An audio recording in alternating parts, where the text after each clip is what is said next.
Star Wars The Rise of Skywalker is set to introduce many different revelations that will lead to saga-wide implications in this story by writer and director J.J. Abrams and Chris Terrio.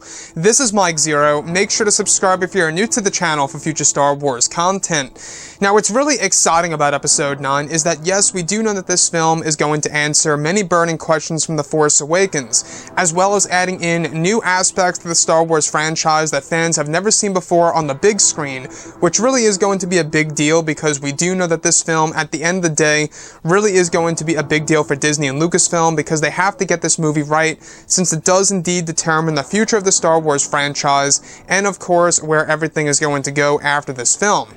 Now, on top of all of this, these past couple of weeks or so, we've been learning a whole lot more about this movie, and when it all comes down to one of the concept art descriptions, this is where things begin to get very exciting for Episode 9. Now, specifically, shot descriptions consisting of a sequence based in the third act of the film, where it's described that Kylo Ren is fighting Rey, while he is wearing his helmet on the First Order battlefield, where it's described that eventually, the environment around them begins to shift to the world of Tatooine. It's explained that this is where it leads to a moment in which Kylo and Rey are fighting right near Jabba's palace, where the palace can be seen in the background, where eventually it shifts back to the corridors of Cloud City. Eventually, this brings Kylo and Rey to a sequence in which they use opposite lightsabers, and while this happens to Kylo Ren, he is holding the Skywalker saber and begins to hear the voice of Anakin Skywalker.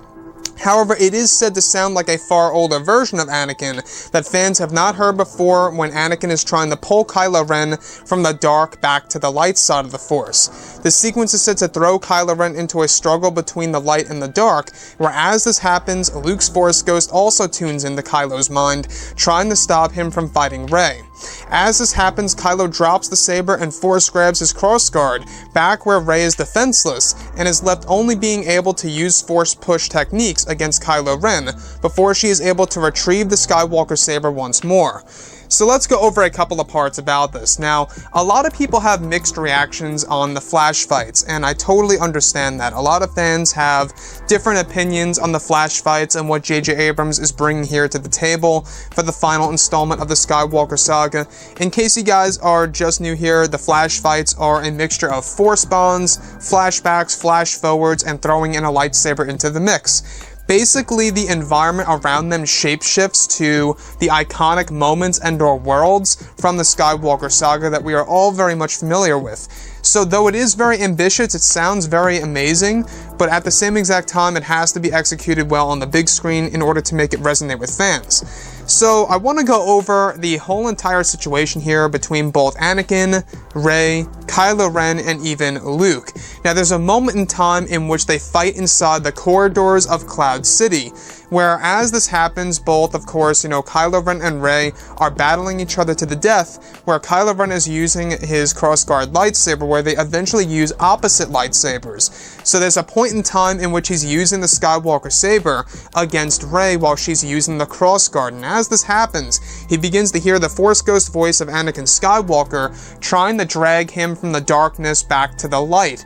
And not just Anakin, but also Luke. So that tells us right then and there that there is something going on here with the Skywalker saber, since also when Rey holds onto it, she also hears voices of Anakin and Luke as she uses this thing.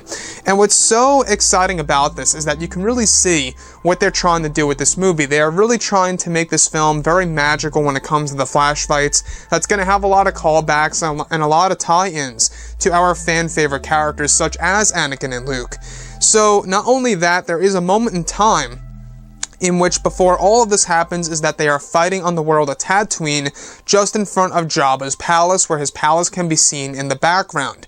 Now, what I like about that also is that this is a great homage to, of course, Return of the Jedi, giving us another glimpse at the iconic part of Tatooine once more in the Skywalker saga is a necessity in my opinion. I think it's great because the flash fights really are going to be used as a way to bring us back to those favorite moments and those favorite spots in the Skywalker saga. So Kylo Ren having this connection to Anakin while he wields the Skywalker saber, it tells us a lot about the Skywalker saber itself, and why it may have called to Rey in The Force Awakens. There's more to the story, as said by J.J. Abrams, about the Skywalker saber, and of course everything related to Rey's journey in this movie, and that all of that is going to be explained in Episode 9. And the last thing I really want to go over here is that Anakin, at the end of the day, really is the true face of the Star Wars franchise. He really is. He ultimately becomes Darth Vader, he redeems himself, he saves the sun, to live on for decades to become a Jedi Master.